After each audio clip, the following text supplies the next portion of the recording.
Olá a todos e todas, meu nome é André Menon, sou sócio do tributário do Machado Meyer e esse é mais um episódio do Inteligência Jurídica focado nas discussões relacionadas à reforma tributária. E para falar sobre esse tema, hoje recebemos minha sócia Fernanda Safreire e o secretário especial da reforma tributária, Bernard Api. Api, muito obrigado por ter aceito o nosso convite, é uma honra e um prazer enorme ter você aqui conosco. Obrigado pelo convite, André e Fernanda, é um prazer estar com vocês aqui hoje. Api, a, a legislação, hoje do Brasil, ela tem diversas ineficiências, ela está bastante desgastada, ela gera um custo bastante elevado para as empresas, e a reforma ela vem exatamente nesse contexto de destravar investimentos, de simplificação da legislação. A gente deixa de ter 27 legislações estaduais, mais de 5.000 legislações municipais, a gente passa a ter uma lei complementar trazendo a espinha dorsal da reforma tributária, do IBS e da CBS, mas quando a gente olha para esses mindsets, para esses drivers de destravar investimento, de simplificação, a gente vê também que existe uma quantidade bastante grande de alterações sistêmicas, uma quantidade bastante grande de implementações que devem ser feitas pelos contribuintes, isso num contexto, inclusive, em que existem outras alterações, como, por exemplo, da própria obrigação acessória. A gente tem ali novos layouts de documentos fiscais, contribuintes que não emitiam documentos fiscais, agora devendo emitir documentos fiscais. Então, a primeira pergunta aqui, para começar esse nosso bate-papo, é, olhando especificamente para esse mindset da reforma de simplificação, de travar investimentos, e olhando para esses investimentos que os contribuintes agora têm que fazer também, relacionados especificamente ao cumprimento da obrigação acessória, como você compatibiliza esses investimentos considerando esse mindset de simplificação? Você acha que vai haver, de fato, essa simplificação? Essa simplificação vai haver agora no começo, ou ela é algo almejada que vai existir só no final desse período de transição? Bom, acho que a pergunta é bem interessante. Na verdade, o novo modelo ele é muito mais simples do que o atual. Tirando algumas situações específicas, como regimes específicos, basicamente a obrigação do contribuinte é vender com documento fiscal eletrônico, registrar suas compras feitas com documentos fiscais eletrônicos.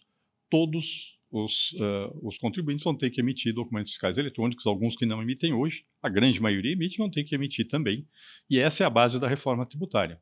Agora, ao fazer isto, a vida dos contribuintes se torna muito mais simples, porque tem um modelo de apuração assistida. Ou seja, o contribuinte não precisa mais ele ficar fazendo a apuração do tributo. Basicamente, tudo que ele vende gera débito, tudo que ele adquire gera crédito e, na verdade, o próprio sistema já prepara no final de cada mês, já vai disponibilizar para os contribuintes uma apuração assistida que ele pode revisar, se ele quiser concordar ou não concordar, e se ele concordar, basta apertar um botão e a apuração dele está feita. Óbvio, tem um processo aí de adaptação de sistemas, ERPs, para o novo modelo da reforma tributária. Isso exige algum investimento, mas o resultado final é um sistema muito mais simples do que o sistema atual. Agora, a pergunta, a simplificação só vem no final? Acho que a simplificação, do ponto de vista da apuração do IBS-CBS, ela é estrutural, ela faz parte do desenho. Na hora que você extinguir o PIS/COFINS em 2027, a apuração do IBS-CBS já vai ser mais simples do que a apuração do PIS/COFINS hoje. Então você já tem algum ganho. Agora, o grande ganho em termos de simplificação é quando for extinto o ICMS em 2033. Aí realmente, porque o tributo mais complexo que nós temos hoje é o ICMS, a transição mantém o ICMS até 2032 e, de fato, assim, o grande ganho em termos de simplificação vem em 2033. Agora, os efeitos da reforma tributária, eles já vêm antes, porque eles são de várias categorias. Então, um dos efeitos é a simplificação. Essa, de fato, tem alguma simplificação na hora que extinguir o PIS/COFINS, mas o grosso é em 2033. Tem efeitos de desonerar investimentos, desonerar exportações, aumentar a competitividade da produção nacional, que vem já ao longo da transição. À medida que vai ser feita a transição, vai aparecendo. E tem um efeito que é induzir as empresas a investirem de forma diferente do que investem hoje, porque hoje os investimentos são feitos de forma ineficiente por conta de distorções no sistema tributário, e essa vem ao longo do tempo. Já está começando hoje, antes mesmo de começar a transição e vai se estender até depois do fim da transição. Mas esse efeito é um efeito que vem ao longo do tempo. A consequência desses 3 efeitos, simplificação, desoneração dos investimentos, aumento da competitividade e investimentos mais eficientes, é aumentar o potencial de crescimento da economia brasileira. Então, esse efeito é diluído ao longo do tempo. Perfeito. Perfeito. Eu queria pegar um gancho da sua fala sobre a necessidade óbvia de investimento, né, em sistema, porque nós teremos uma mudança em termos de cumprimento de obrigação acessória. Óbvio que a gente vai ter uma simplificação quando a gente fala da necessidade de emissão de um único documento, mas para que isso ocorra, haverá necessidade de que os estados e municípios também devessem adotar o mesmo documento fiscal, né? Para que não houvesse uma disparidade ali de informações ou de layouts ineficientes, como nós vemos hoje, né? Dito isso, a pergunta é: a interlocução do governo com os estados e municípios para que isso ocorra? Óbvio, quando a gente pensa em IBS, isso só vai começar em 2029, né, e termina lá em 32. E óbvio que a CBS nós já começamos antecipadamente em 27. Então a minha preocupação é, existem atividades hoje que não estão sujeitas à emissão de documento fiscal, por exemplo, o setor imobiliário, e passam a ser, e 27 já deveriam estar ali cumprindo essas obrigações, mas elas não têm ali uma relação com as notas fiscais estaduais e municipais.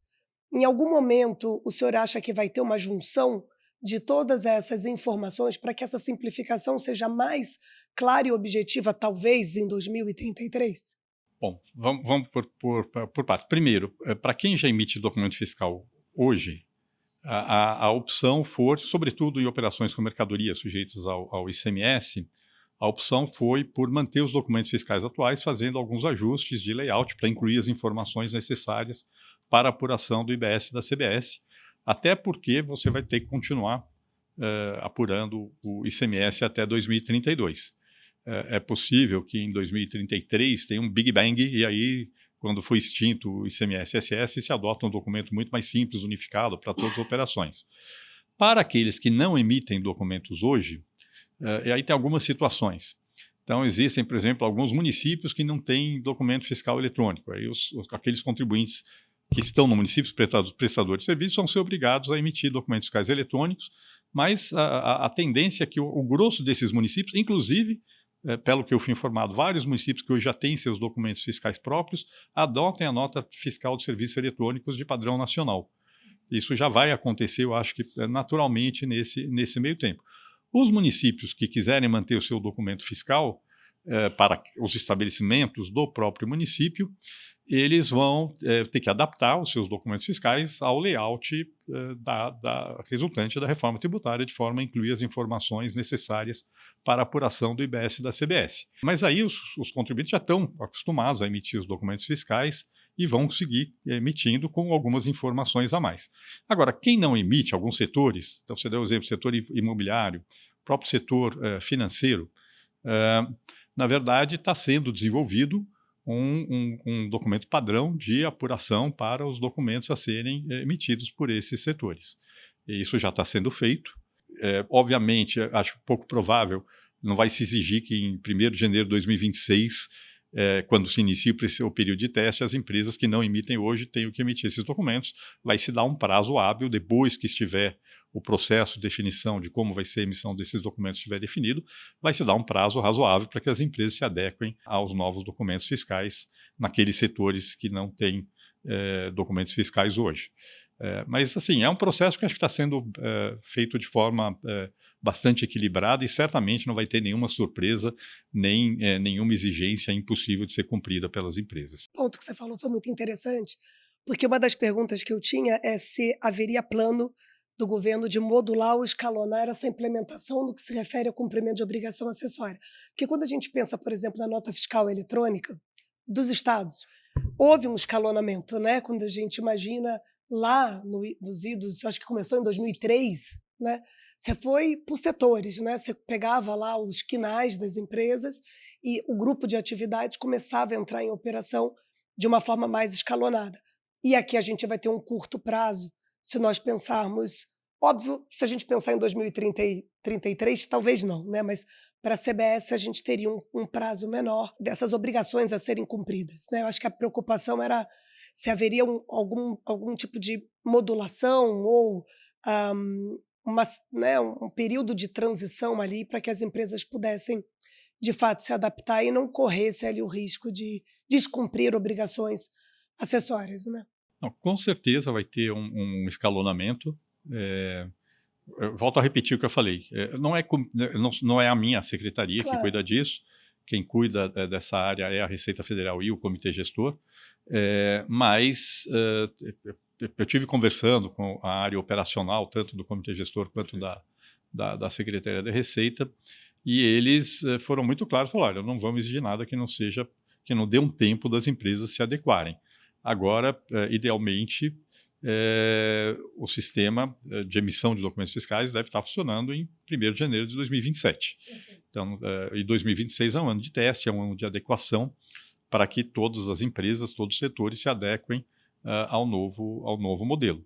Pode ser que algumas questões relativas ao IBS, durante esse período inicial, 27 e 28, vai ser cobrado com uma alíquota de 0,1%, e aí não tem, talvez, algumas informações necessárias para a cobrança do IBS não sejam necessárias neste primeiro momento, mas vão ser introduzidas também a tempo das empresas se adequarem. Então, acho que esse é o ponto importante, quer dizer, vai ter tempo para as empresas poderem se ajustar, não vai ter nenhum atropelo.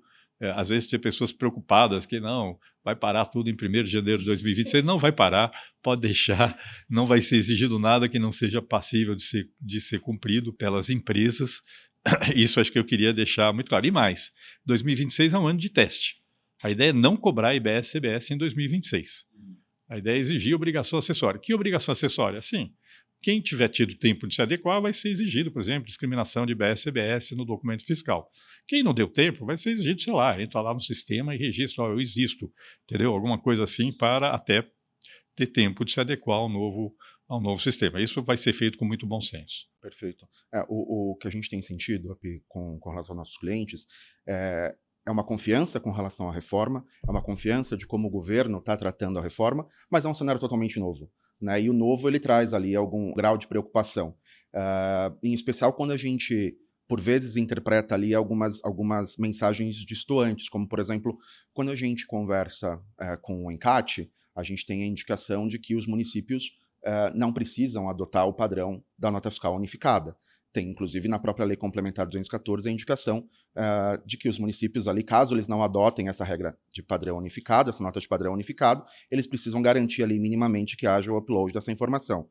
Quando a gente vê com a Receita Federal ela tem uma mensagem de que sim, vai haver efetivamente essa transição para um documento fiscal de layout único. Então, me parece que existe mais uma sensação de temor do desconhecido, de fato, ali com relação aos nossos contribuintes, do que efetivamente um desconforto do texto normativo, né? E daí a minha pergunta para você, e para finalizar esse bloco de discussão relacionada à obrigação acessória, é como que o governo tem tratado essa matéria junto às empresas de tecnologia, né? Qual o direcionamento que está sendo dado, como que estima-se que vai haver essa transição, olhando efetivamente para os investimentos que devem ser feitos pela sociedade e o investimento na tecnologia para esses novos layouts? Vai haver, de fato, ali esse escalonamento, como você mencionou, né? Ou se existe uma preocupação de cumprimento dessa obrigação acessória já em 2027?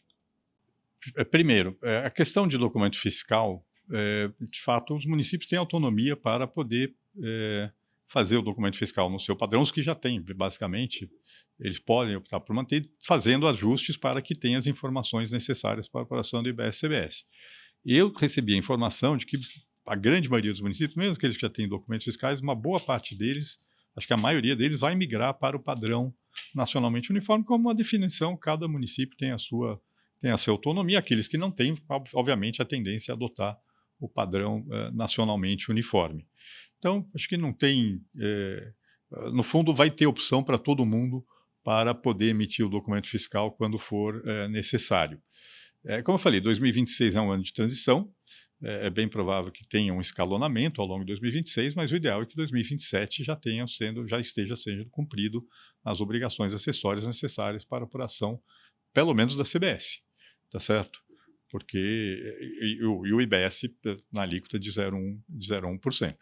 Acho que essa é a ideia, mas com tempo para que todo mundo possa se adequar.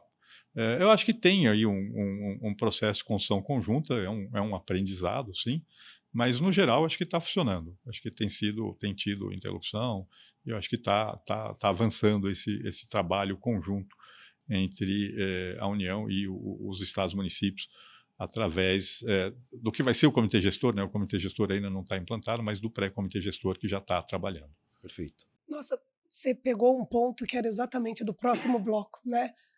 O famoso federalismo cooperativo.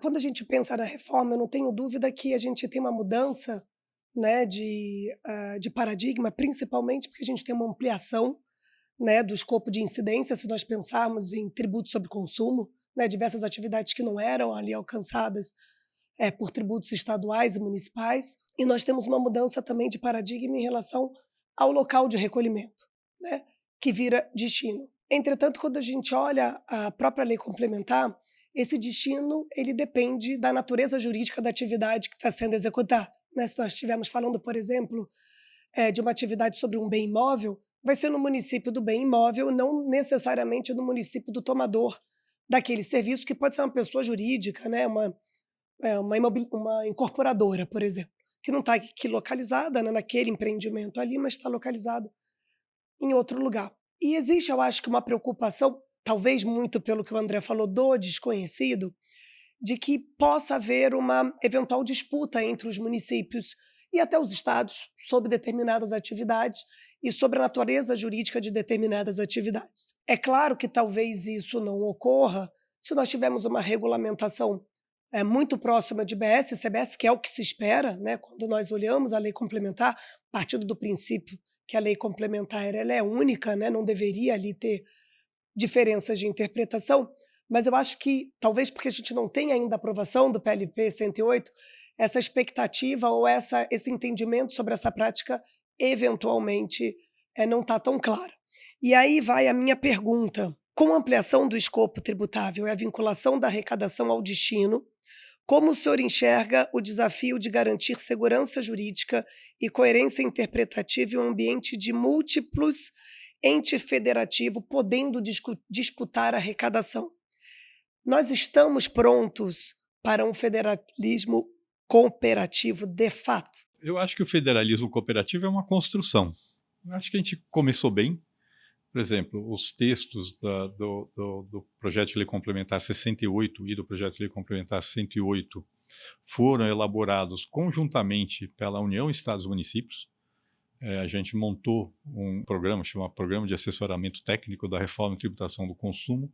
Tinha 19 grupos de trabalho, agora tem um 20º, que é do Split Payment, com um grupo de coordenação, um grupo de assessoria jurídica e um grupo de assessoramento quantitativo, todos eles com participação de União, Estados e Municípios, e o resultado foi extremamente positivo.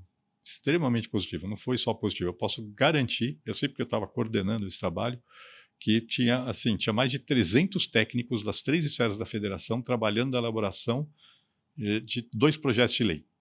A ideia original era ser um só, mas por causa do timing político acabaram sendo 2 projetos de lei complementar, e o resultado foi melhor do que se a gente tivesse feito num petit comité, por incrível que pareça. Eu não tenho dúvida, porque foram trazidas visões e percepções sobre questões que, se a gente tivesse feito um petit comité, a gente não teria visto e não teria considerado, que acabaram levando a um aprimoramento do texto dos projetos de lei complementar. Agora, nesse momento, existem 2 questões. Uma delas, a disputa pela arrecadação. Eu acho que isso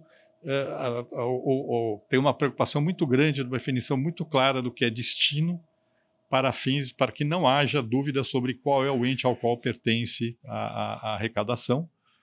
Existe aí talvez um esforço de compreensão de que operações entre empresas que geram crédito é pouco relevante o destino, Então, às vezes, os municípios falam, mas aqui seria importante. Falam, isso é uma operação entre empresas, não importa, vai dar crédito, não é receita do município, o receita é só na venda para o consumidor final, quando não se gera crédito. Mas eu acho que isso isso está bem contemplado no desenho que está sendo feito, está sendo repassado, talvez exija algum pequeno ajuste, mas pequeno, coisa muito pontual.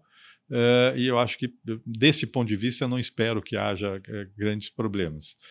Tem uma preocupação dos contribuintes com relação à fiscalização.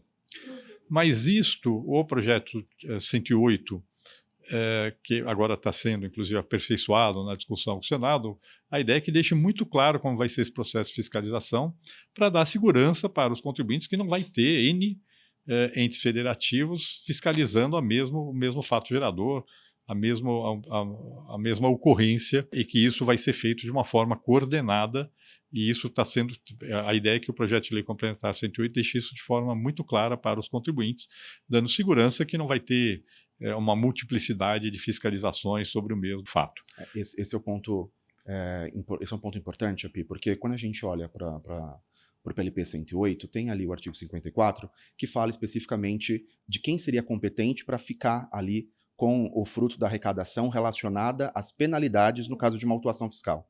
Então, o que a gente tem ouvido de alguns clientes nossos é um receio com relação a um aumento exponencial de fiscalização, considerando que todos os estados e municípios ali, mesmo esses estados e municípios de meio de cadeia, teriam interesse em desafiar a natureza jurídica daquela operação, ou eventualmente desafiar o próprio critério quantitativo daquele poste de incidência, porque eles ficariam com a penalidade, independentemente de eles não serem o efetivo destino final ali daquela operação, né, onde houve o consumo. É que nesse ponto, só interrompendo, para fins de arrecadação, óbvio que tudo é pago para o comitê gestor, e o comitê gestor que vai fazer essa repartição quando houver ali, de fato, o consumo e não for uma operação que gere direito a crédito. Mas as penalidades não seguem esse fluxo. E aí a preocupação é exatamente se a gente pensar no que a gente teve né, no passado, né, das indústrias das multas, né? Então, acho que é esse o ponto. O receio, né? Novamente, olhando para um texto desconhecido. Né? É mais desconhecido do que, de fato, uma prática. É isso. Né? Mas aqui, de novo, assim, a gente tem muito a cabeça dos tributos atuais, né? Exatamente. E a cabeça dos tributos atuais não é adequada para pensar no novo sistema tributário. Volto a falar. No novo sistema tributário, você vendeu com documento fiscal eletrônico, recolheu o tributo, está tudo certo. Comprou, tem direito a crédito. Tem uma questão aí sobre bens de uso e consumo pessoal que não dão direito a crédito, mas isso vai estar definido muito claro. Se as empresas forem conservadoras com relação a isso, porque isso não é importante para a atividade delas, elas não vão ter problema, elas não têm por que serem autuadas. Acho que essa é a discussão. O sistema atual, ele tem, por exemplo, o grosso das autuações, tanto de ICMS quanto de PIS/COFINS, é sobre o que dá direito a crédito. Sim. Tá certo?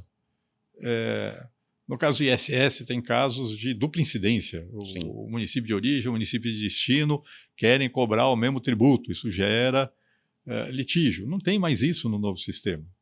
Não tem mais se dá direito a crédito ou não dá direito a crédito. Tudo dá direito a crédito. Seja conservador no uso e consumo pessoal. É isso. Todo o resto dá direito a crédito.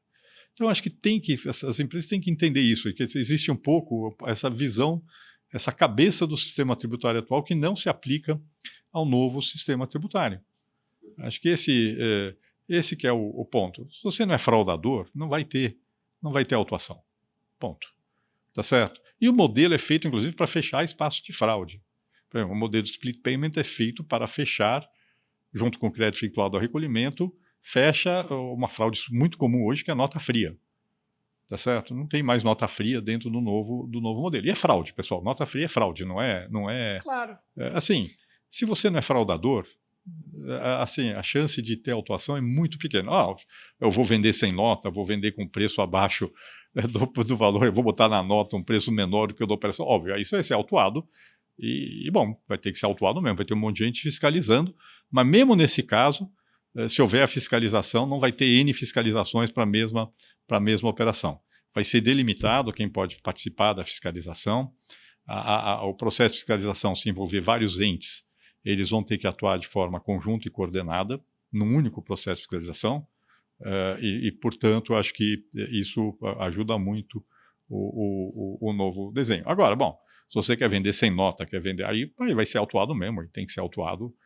Agora, cumpra a lei, o que hoje não acontece, porque hoje a interpretação da lei afeta muito se você vai ser autuado ou não.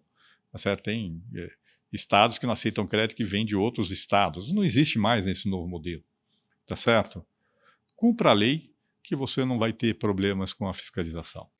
Eu queria fazer só um ponto, porque quando a gente discute aqui internamente, eu acho que a gente nem consegue discutir essas situações, por exemplo, de empresas que são fraudadoras ou não emite o documento fiscal, porque eu acho que no ambiente econômico que nós vivemos, acho que a gente evoluiu muito como sociedade e até em termos empresariais, né? Óbvio que existem exceções, mas eu tenho para mim que deveriam ser exceções, né?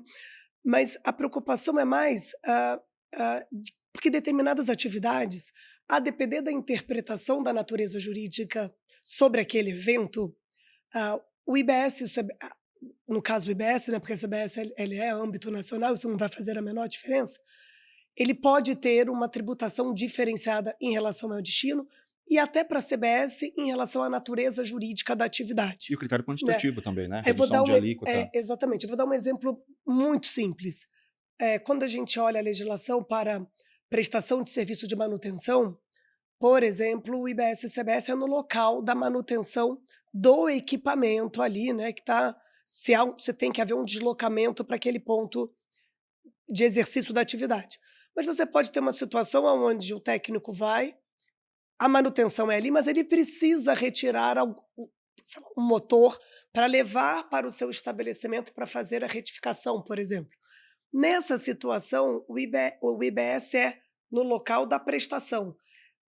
O senhor entende? Às vezes você pode ter algumas discussões, e aí isso foi um exemplo muito simples, porque a gente já debateu aqui, e na FGV a gente tem feito isso, né, problematizando algumas situações, de múltiplas situações que podem exercer ou ter essa discussão quanto à natureza jurídica da atividade. Acho que a preocupação é se nós podemos ter lá no futuro, espero que não, porque eu acho que se nós tivermos um federalismo cooperativo, isso talvez não ocorra, de você ter eventualmente disputas ou discussões sobre a própria natureza jurídica que afete o local de destino e, às vezes, a depender do regime jurídico aplicável, até do regime jurídico do próprio fornecimento. Né? Bom, acho que é um bom exemplo que você deu.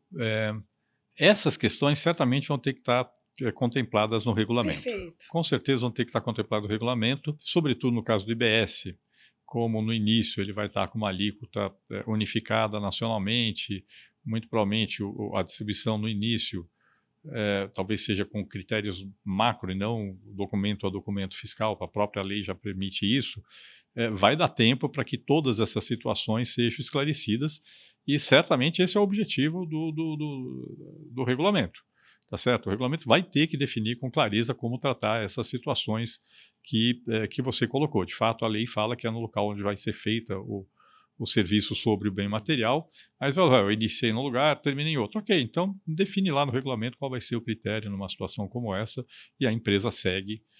Obviamente não vai dar para deixar uma situação dessas em aberto, mas acho que não precisa chegar a mudar a lei para poder resolver um problema como também esse. concordo. Sim. Eu acho que é mais uma regulamentação mesmo. É por isso que a gente mencionou que a nossa discussão, né, e o desconforto que a gente tem notado não é relacionado à lei, mas sim, eventualmente, a ser um sistema novo e a ausência de um regulamento, de modo que nos parece que poderiam ali existir brechas, inclusive de incentivar uma fiscalização, de incentivar uma autuação. Mas concordamos, eu acho que a ideia do regulamento é trazer, fechar essas arestas, né, trazer ali o entendimento claro, inclusive para o contribuinte poder se adequar e cumprir corretamente a obrigação.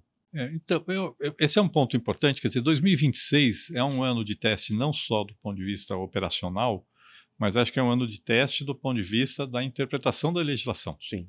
Então, o regulamento vai sair ainda em 2025 e 2026 é o momento de as empresas que tiverem dúvidas fazerem consultas, etc. e tal, e para poder falar como é que eu me comporto, qual vai ser o critério que vai ser aplicado nessa situação específica. E aí vai ter que ter resposta que vai dar segurança jurídica para as empresas. O que não pode, aí é um ponto importante também, a empresa vê uma brecha de interpretação que pode favorecer ela e falar, então não vou fazer a consulta para poder... Aí não, aí pode dar problema. Mas se ela sabe que tem ali uma questão sobre a qual ela tem dúvida, faz a consulta, recebe a resposta, tá certo? Vai ter a resposta de como ela deve se comportar. Se ela seguir aquela resposta, ela não pode ser autuada. Eu acho que é... Agora, se você quiser ser oportunista e falar, não, eu aqui tenho uma brecha de interpretação, eu não vou fazer a consulta para fazer uma interpretação a meu favor, e de repente a interpretação do físico é diferente, bom, aí a empresa também está querendo arriscar e não trabalhar num sistema com segurança jurídica. A segurança jurídica, ela depende de uma abertura de lado a lado para ter uma relação transparente. Eu estou falando aqui da relação físico-contribuinte. Perfeito. Tá certo? Ótimo.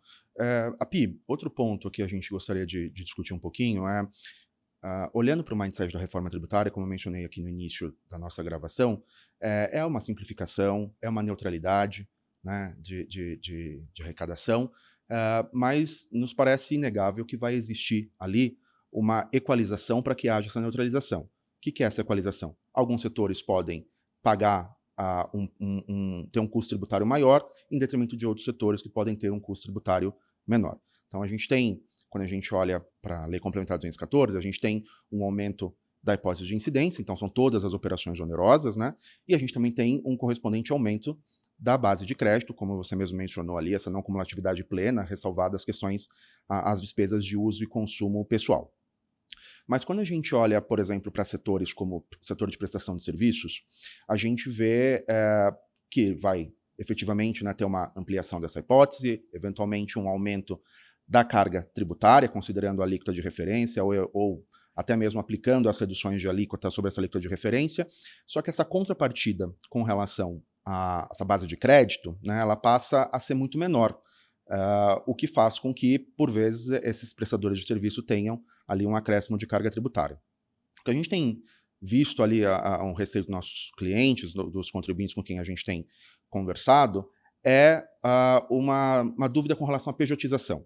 Então, olha, faz sentido eu ter, então, essas pessoas alocadas na minha empresa como funcionários, né, folha de pagamento, que não dá direito de crédito, ou poderia haver aqui um ganho com relação a uma pejotização.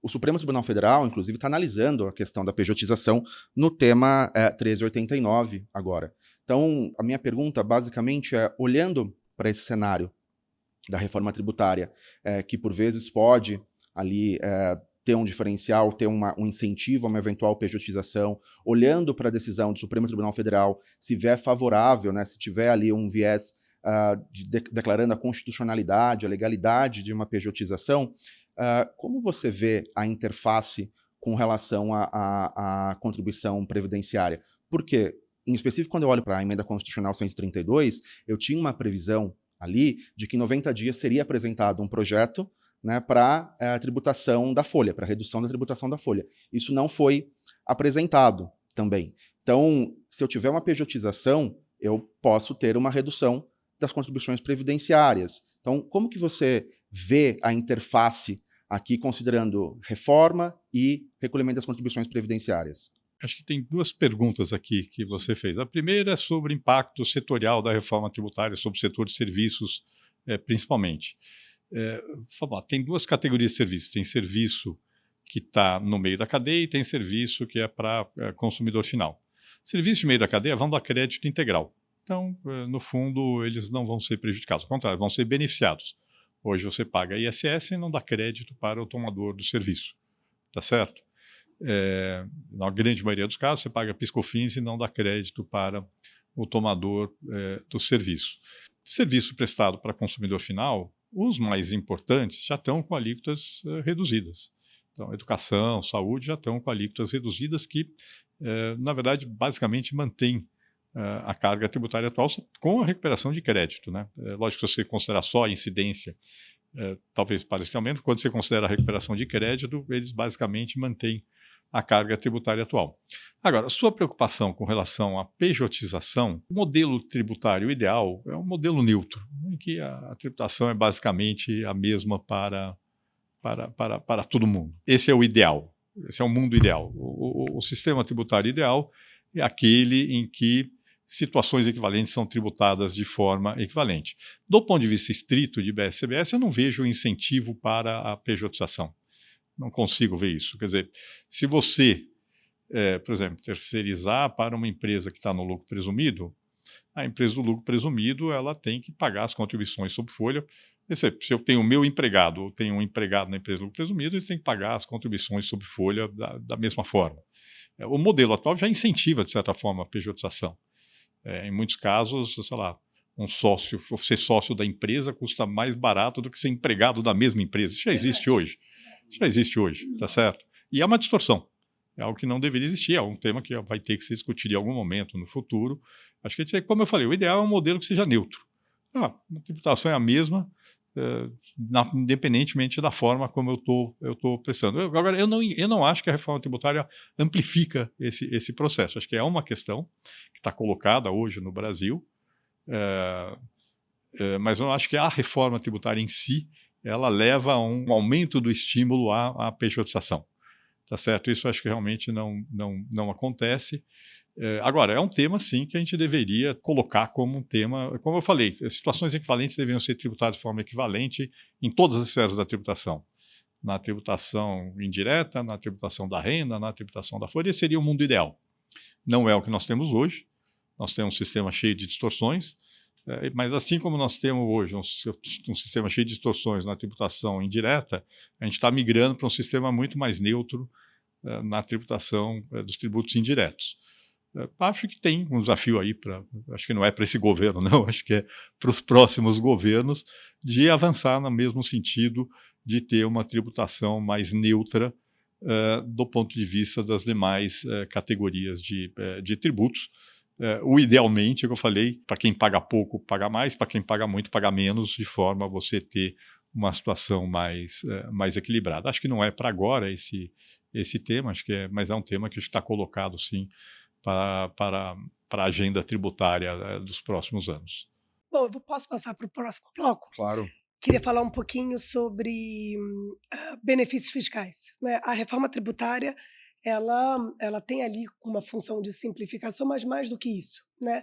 Ela ali elimina distorções que nós temos com concessões de benefícios fiscais, né? Uma impossibilidade, exceto aqueles já pré-determinados na própria Constituição Federal. Óbvio que dá um espaço ali para a própria lei complementar, regulamentar esses temas, talvez de uma forma mais ou menos ampla daquilo que foi apresentado no texto constitucional.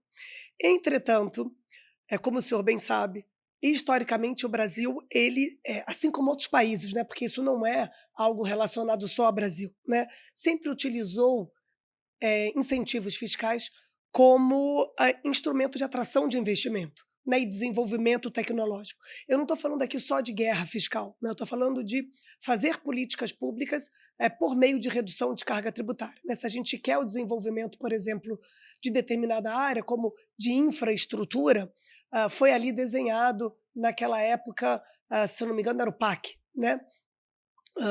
Que era voltado para PIS e COFINS, né, não era voltado para ICMS. Mas só para dar uma noção que, quando todos os governos precisam desenvolver determinadas áreas ou querem desenvolver determinadas tecnologias ou determinados investimentos, a política pública, por meio da concessão de incentivos fiscais, sempre foi um instrumento hábil e forte, né? Bom, considerando esse cenário que nós temos hoje de uma limitação maior da concessão de benefícios fiscais, exceto aqueles que já estão na própria lei complementar, o REID está lá, né, o reporto também, mas diversos outros novos que estão sendo lançados agora, né, como o REIDRO, ou que está se pensando até de redata, não consta lá.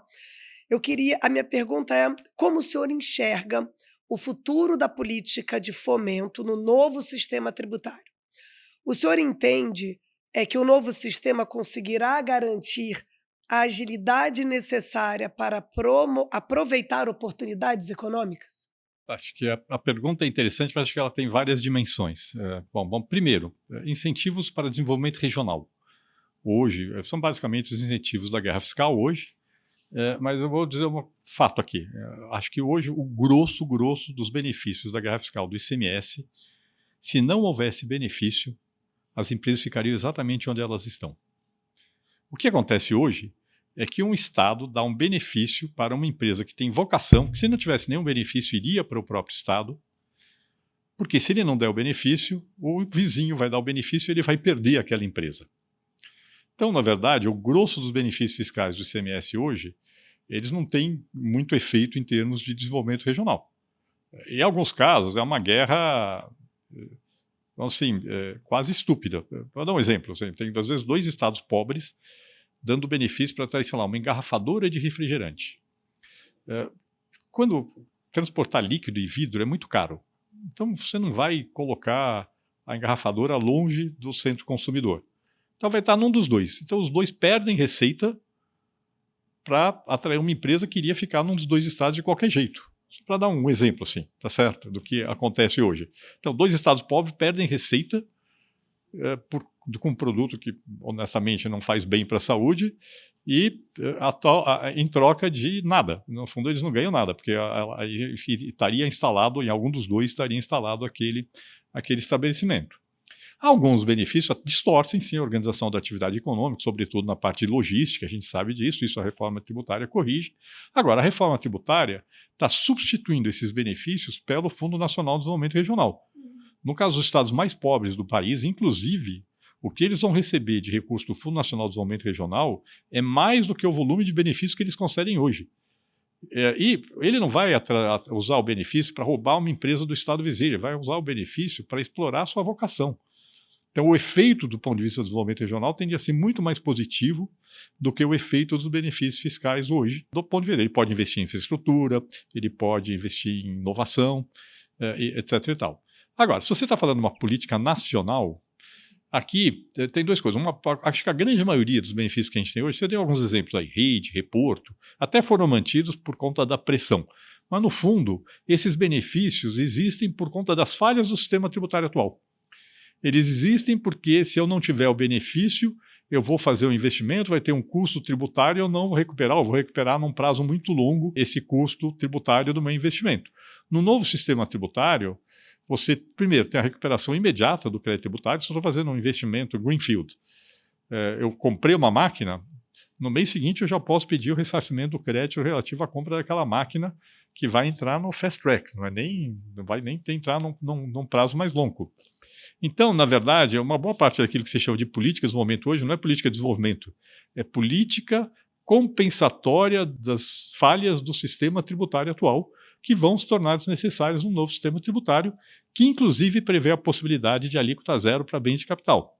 Sim. Eu acho que no longo prazo é provável que se migre para trocar esses regimes todos por uns regimes de alíquota zero para bens de capital em investimentos de longo prazo, que é mais eficiente do que o regime de suspensão com conversão alíquota zero, que é o que a gente tem nesses novos regimes.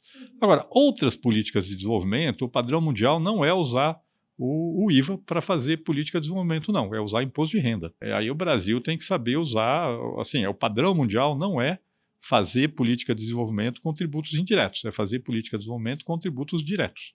Ou com subvenções, forma mais transparente e mais direta de fazer políticas de desenvolvimento. Tributos sobre o consumo não são bons para fazer políticas de desenvolvimento porque eles são cobrados no destino e você tributa o consumo, e não a produção. E é bom que seja assim, porque quando você tributa a produção, você gera um monte de distorções, que é o que nós temos hoje. O nosso sistema é dominantemente na produção e não no consumo. E aí, tributos sobre o consumo não são bons para fazer política de desenvolvimento setorial, essa que é a verdade. E aí você usa os instrumentos adequados para fazer isso, como o resto do mundo faz. Perfeito. Api, só um questionamento com relação a esse tema. Quando a gente olha para o mindset dessa reforma, né, de destravar investimentos, a gente tem ali uma clara definição, olhando para a legislação de hoje, como a Fernanda colocou, da necessidade de alguns benefícios para desenvolvimento regional ou até o desenvolvimento de algum setor. Quando eu olho para a reforma, como você mesmo colocou, não deveria ali ter esses benefícios, deveriam ter os benefícios do imposto de renda.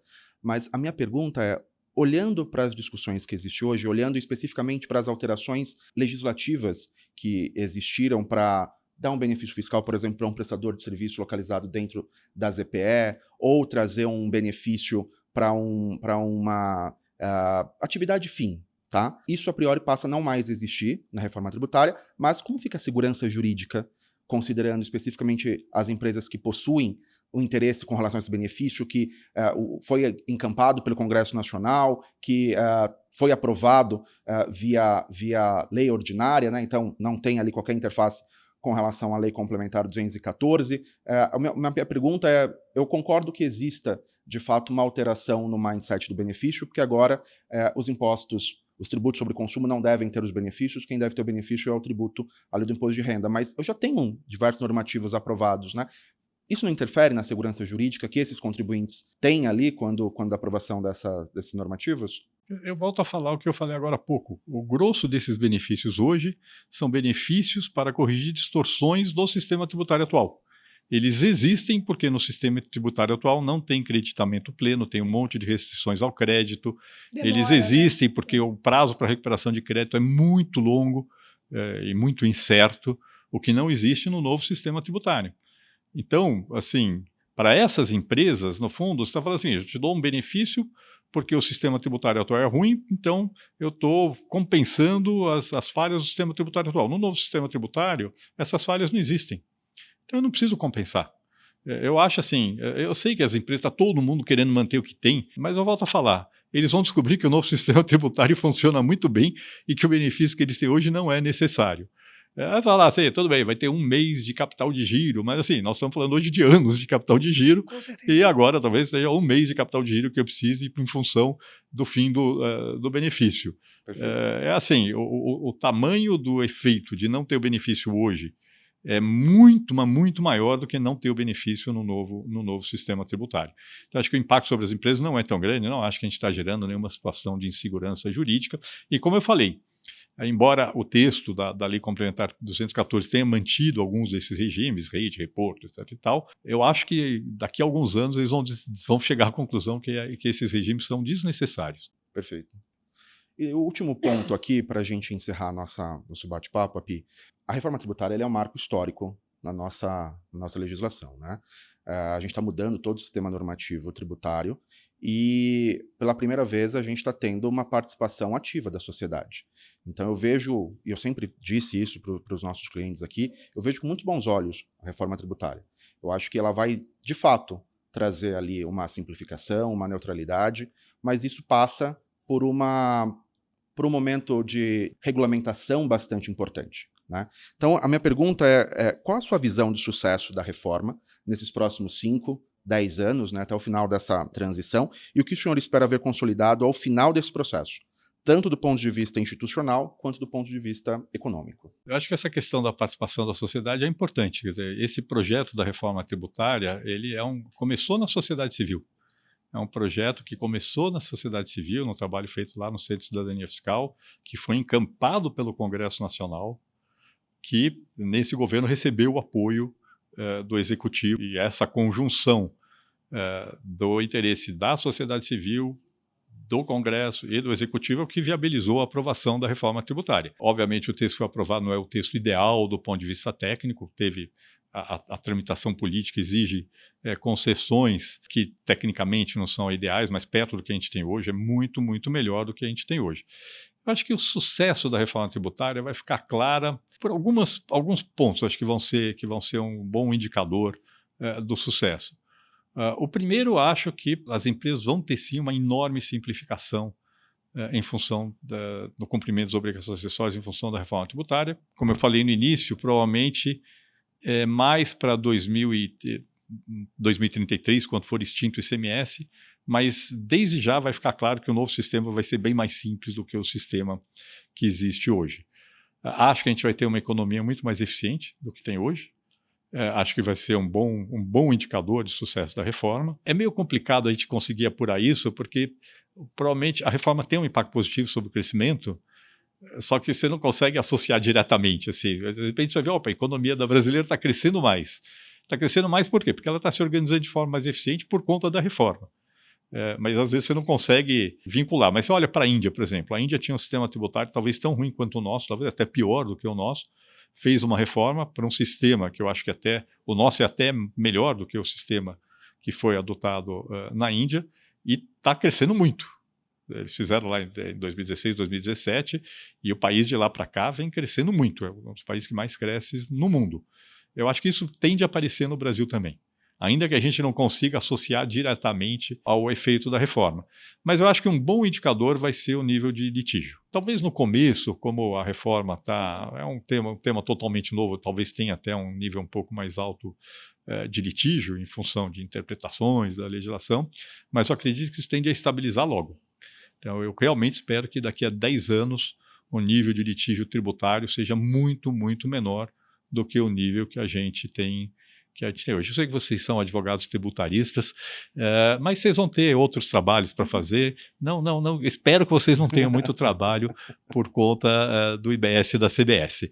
No âmbito do IBS e da CBS, eu espero que vocês tenham bem pouco trabalho. Isso vai ser bom para o Brasil, isso vai ser bom para nós. Acho que esse vai ser um indicador também que a gente vai poder acompanhar para saber se a reforma tributária deu certo. Como eu falei, no início talvez não, porque é uma coisa nova, vai ter dúvidas que vão acabar levando à divergência de interpretação, mas eu espero que isso se estabilize logo, num prazo bastante curto, e como você falou aí, no horizonte de 10 anos, a gente já possa ver um sistema em que, na verdade, as autuações seja só para quem realmente está fraudando, porque quem operar dentro da legalidade não vai ter nenhum problema. Perfeito. Somos advogados tributaristas, mas a nossa pretensão agora, né, Fernanda, é trazer investimento também para o Brasil, trabalhar efetivamente nas empresas que querem trazer investimentos para o Brasil, abrir novos negócios, então não litígio, né, mas sim fomentar aqui um crescimento da economia com novos clientes no Brasil. Perfeito. Também. Mais consultoria e menos litígio. É bom, isso. assim. Tá bom.